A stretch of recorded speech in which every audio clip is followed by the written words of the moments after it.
and welcome to the program. It's the second business day of the business week, the 3rd in January. And we're kicking things off with the latest inflation report. I am Bosun Omofai. Let's look at how inflation, we finished off the year 2017 on the inflation side. The Bureau of Statistics this morning, about an hour ago, started releasing the numbers and is now on the streets. These are the highlights of it, as you may want to see on your TV screen. Headline inflation down to 15.37%. That's a year-on-year basis. That is, if you put the December of 2017 over the year December 2016. So that's 15.37 against 15.90%. That's what we got. The highlights is what you're looking at. Food inflation down to 19.42% against 20.30%, and core inflation lower to 12.10% from 12.2%. Now let's show you some of the infographics that the National Bureau of Statistics has pushed out, and that's where we're spending a couple of minutes to digest this, to help you digest that. You can see the top left corner, you see the 15.37%, and you can see on the far right, in very bold print, 0.59% year-on-year from 15.90% in November 2017. Month-on-month inflation from 0.78% in November of 2017. The highest increases, according to the Statistics Office, came from those items: bread and cereal, potatoes, yam and other tubers, coffee, tea and cocoa, fish, oil and fats, milk, cheese and egg. So if you look at the food index, the food basket there was what contributed to the highest increases that were seen in the month under review. That's a very quick one, looking at the food. SOB index, that's at 19.42% reading year-on-year from 20.30 in November.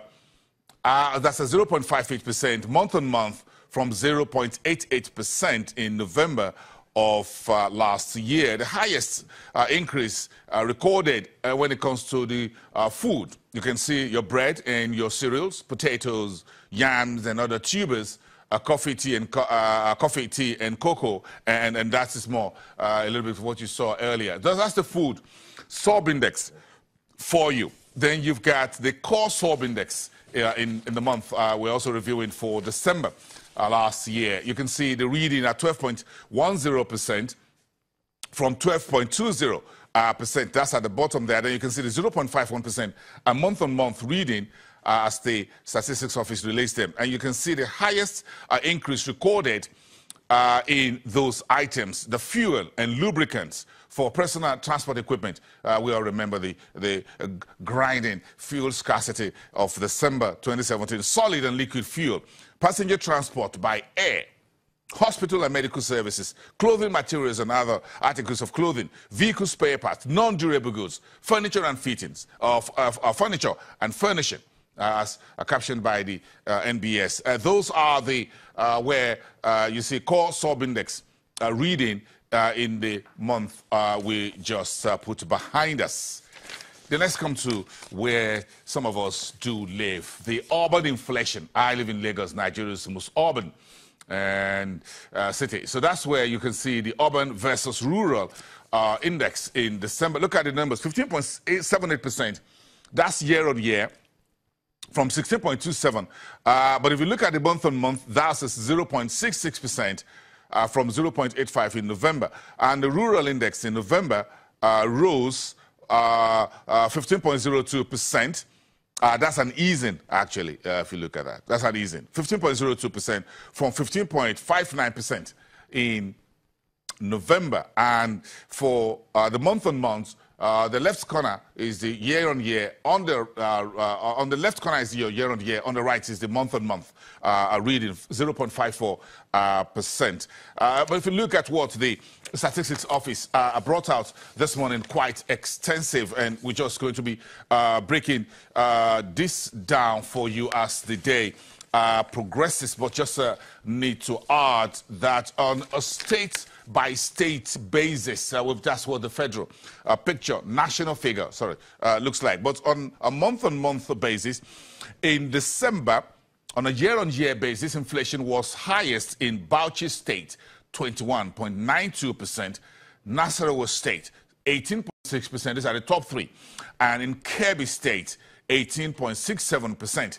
And the rest you have Kogi State at number 4, 10.03%. On a month-on-month basis, between November and December, inflation was the highest in Edo State, 1.48%, Yobe State, 1.34%, and Kebbi, 1.27%. Food inflation was the highest in Kwara State, 24.46%, Nasarawa State, 22.77%, and Yobe State, 22.60%. A year-on-year food inflation among those states' governments. We have a lot more on that as we get more analysis from all the analysts and economists who will be speaking to the latest inflation, which is basically a backward-looking economic data, but of course tells a lot where we're coming from and gives you an idea of where we will be heading. But of course, the headline inflation is down, as you can see the numbers from here.